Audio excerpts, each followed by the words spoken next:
नमस्कार, मैं आयुषी वर्मा। आप देख रहे हैं एएम टीवी न्यूज़। देश विदेश की छोटी बड़ी खबरों के लिए देखते रहिए एएम टीवी न्यूज़। खबर विस्तार से।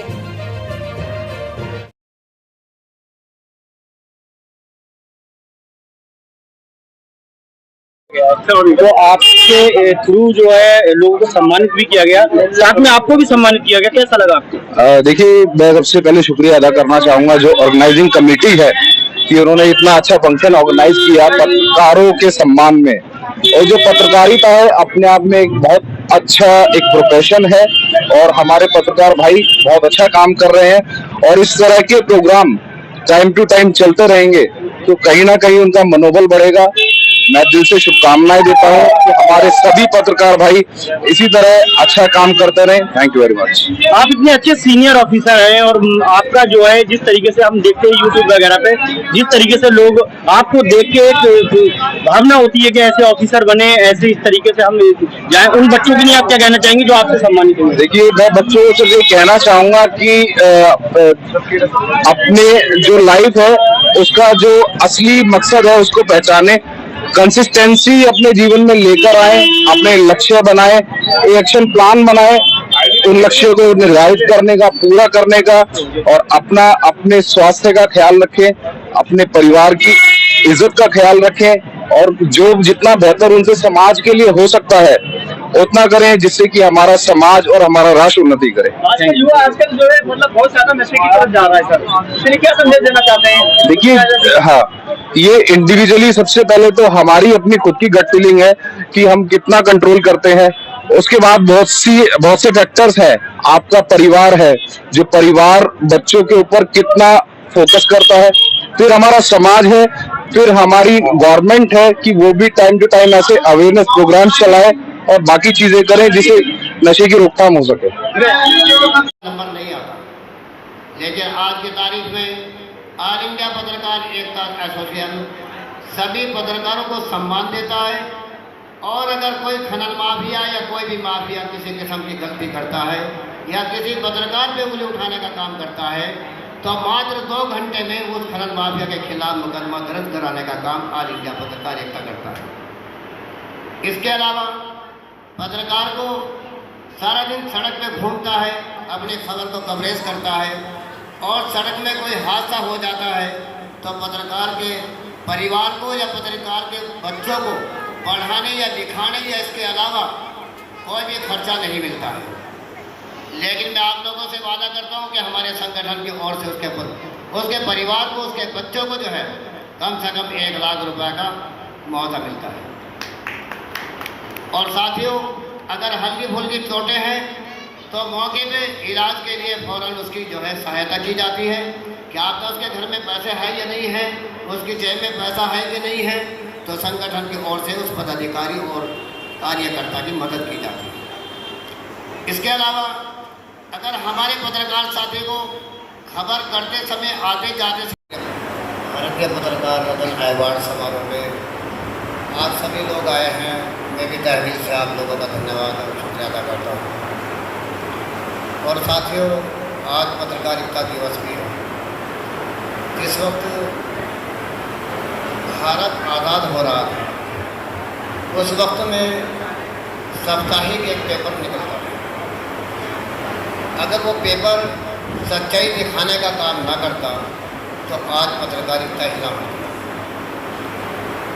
और जब उसमें खबर छपती थी और छठे दिन वो अंग्रेजों के सामने आया करती थी तो उनका जलन हुआ करती थी,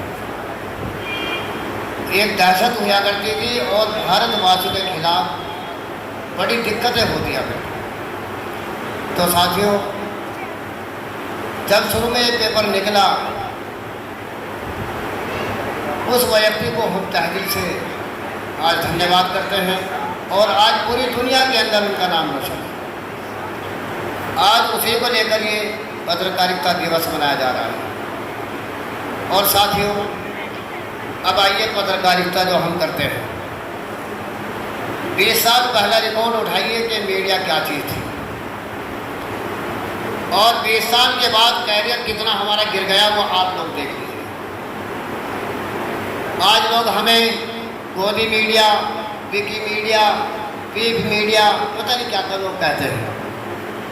लेकिन जब एक आदमी को कहा जाता है तो सारी मीडिया उसमें धस जाती है। लेकिन उसके बावजूद भी ये बताया अगर हीरा है और हीरा जो है वो पानी गंदगी में गिर जाए, नाली में गिर जाए और उसको उठा करके पानी में धो लिया जाए तो वो हीरा जो होगा तो रहेगा, वो घटेगा नहीं, ना उसकी कीमत कम हो।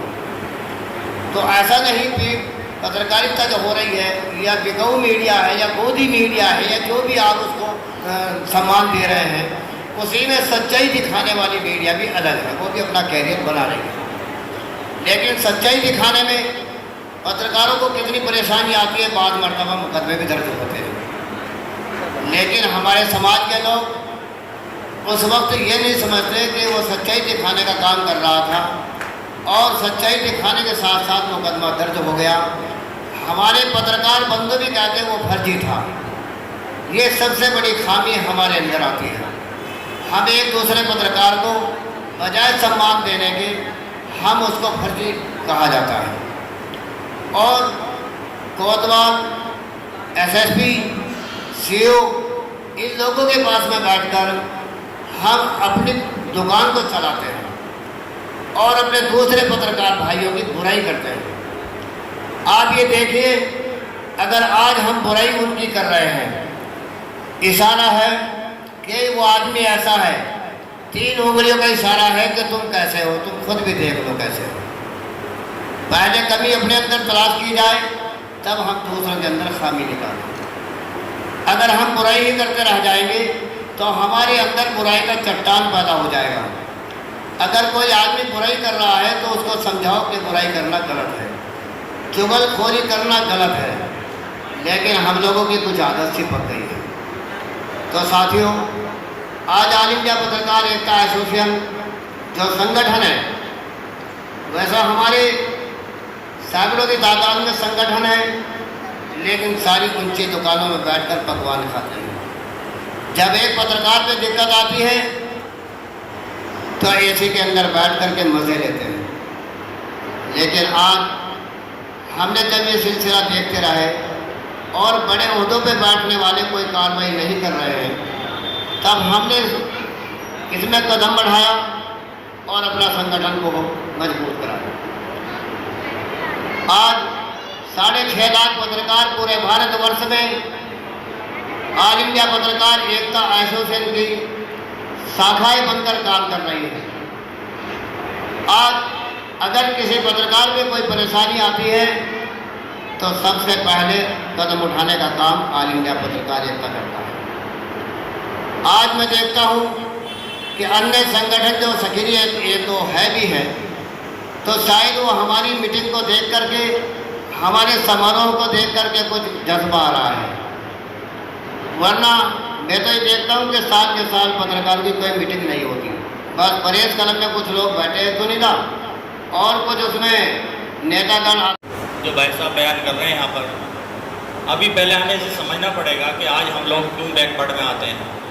मैं अपना तारुफ करा दूँ, मैं इंडियन बैकवर्ड कॉन्फ्रेंस का राष्ट्रीय अध्यक्ष हूँ, नेशनल प्रेसिडेंट हूँ और मंसूरी समाज का भी राष्ट्रीय अध्यक्ष हूँ और मेरे पूरे देश के अंदर दौरे होते हैं। आज भी मेरा 2-3 जगह प्रोग्राम लगा था, लेकिन फारूक मंसूरी साहब हमारे राष्ट्रीय प्रवक्ता भी हैं और राष्ट्रीय हमारे सेवक भी हैं और हमारे संगठन में साथ रहते हैं, कांधे से कांधा मिला के चलते हैं और अल्हम्दुलिल्लाह पूरे हिंदुस्तान में उन्होंने हमारे साथ दौरे किए हैं। लेकिन जब से मैं यहाँ आया हूँ अभी फारूक मंसूरी साहब नज़र नहीं आए। मुझे ITO हेड ऑफिस भी जाना है अभी, और एक प्रोग्राम हमारा UPSRTC के था, वहाँ भी मुझे जाना था। लेकिन फारूक मंसूरी साहब क्योंकि हमारे कांधे से कांधा मिला के चलने वाले साथी हैं और हर जगह हमें उनकी ज़रूरत पड़ती है, क्योंकि हमारे मीडिया प्रभारी भी हैं, राष्ट्रीय प्रभारी हैं, तो वो पूरे देश को देख भी रहे हैं हमारे साथ। और हम ये चाहते हैं कि ये जो चैनल है हमारे, मेरी तो ये दरख्वास्त है अपनी यूनाइट जो मुस्लिम फेडरेशन है हमारी मंसूरी नेशनल कॉन्फ्रेंस, हमारा उत्तराखंड में प्रोग्राम था, मैंने वहाँ से भी ये बात कही थी उस मंच के माध्यम से कि हम अपने चैनल क्यों नहीं खोलते। क्या मुसलमानों में पैसा कम है? आज की तारीख में मुसलमानों पे इतना पैसा है, अगर वो चाहे तो मेडिकल कॉलेज खोल सकते हैं, वो चाहे तो अपने विद्यालय खोल सकते हैं और वो चाहें तो अपना हॉस्पिटल खोल सकते हैं, लेकिन अगर ध्यान नहीं देते तो इस न्यूज़ के ऊपर नहीं देते जिसने हमें दबा रखा है। आज की तारीख में मुस्लिम कम्युनिटी को दबा रखा है, इसकी आवाज़ को दबा रखा है। जब तक हमारे अपने चैनल नहीं होंगे, मेरा एक न्यूज़ पे जाना हुआ, मैंने उनसे डिबेट पे बैठा हुआ था, मैंने उनसे सवाल किया, बल्कि हमारे चौधरी साहब थे, तहजीब चैनल के नाम से उनका चैनल चलता है, तो मैंने उनके सामने मशवरा रखा कि हम अपना चैनल क्यों नहीं चलाते भाई।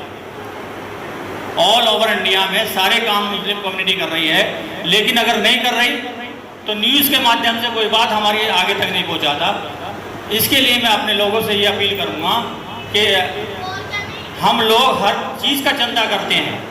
मैंने उत्तराखंड से जब इसका प्रोग्राम रखा और मैंने जब अनाउंसमेंट करा कि मैं इसके लिए न्यूज़ चैनल के 5 लाख रुपये मैं अपनी तरफ से दूंगा, तो जितने कम्युनिटी के लोग थे उन सब ने 5-5 लाख का ऐलान किया। तो मैं कहता हूँ बड़ी चीज़ नहीं है कि हम आगे बढ़ जाए, लेकिन हमारे लोग इतने बैकवर्ड हैं, इतने छुपे हुए लोग हैं, इतने छुपे रुस्तम हैं कि हर चीज़ पे पैसा खर्च करते हैं। गाड़ियों में पैसा लगा देंगे, मकानों में पैसा लगा देंगे, नहीं लगाएंगे पैसा तो एजुकेशन के ऊपर नहीं लगाएंगे, क्योंकि हम एजुकेशन से बैकवर्ड हैं।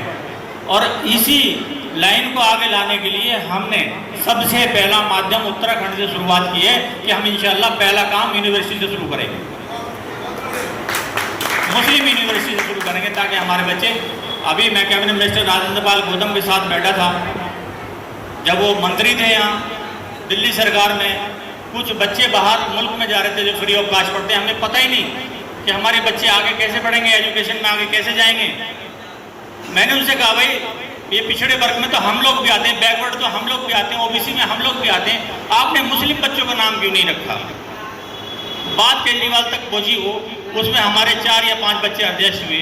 तो आज हम इतने बैकवर्ड हो चुके कि हमें वो बच्चे 5 बच्चे भी दिल्ली सरकार से ये नहीं मिले कि हम उनको यूएस से भेज सके पढ़ाई के लिए, फ्री ऑफ कॉस्ट जो दिल्ली गवर्नमेंट भेज रही है, 55 बच्चे भेजे। तो हम इतना बैकवर्ड हो चुके हैं भाई। अगर हम कहीं नौकरी की भी बात करते हैं तो हमारे बच्चे एजुकेशन में मिलते ही नहीं हमें कि किसी के सामने उस बात को रखें कि हमारे बच्चे आगे बढ़ जाएं। अभी मोइन साहब हैं, हमारे डीएम बने हैं मुरादाबाद से, मैं गया उनकी सभा में, उन्होंने बुलाया और मेरे जो उत्तराखंड की टीम थी पूरी पहुंची और उत्तर प्रदेश के लोग मेरे साथ थे। अल्हम्दुलिल्लाह वो डीएम बने, हमें बड़ी खुशी, हमने उनको बधाई जाके दी। तो हौसला अफजाई तब होती है जब हमारे लोग आगे स्टेज पर चल कर आते हैं। और ऐसा नहीं है कि एक संस्था भी हमारी चल रही है, सर्वोपवन के मालिक हैं कमरुद्दीन चेयरमैन साहब, अल्हम्दुलिल्लाह 5 डीएम उनके यहाँ से बने, उसी संस्था से बने।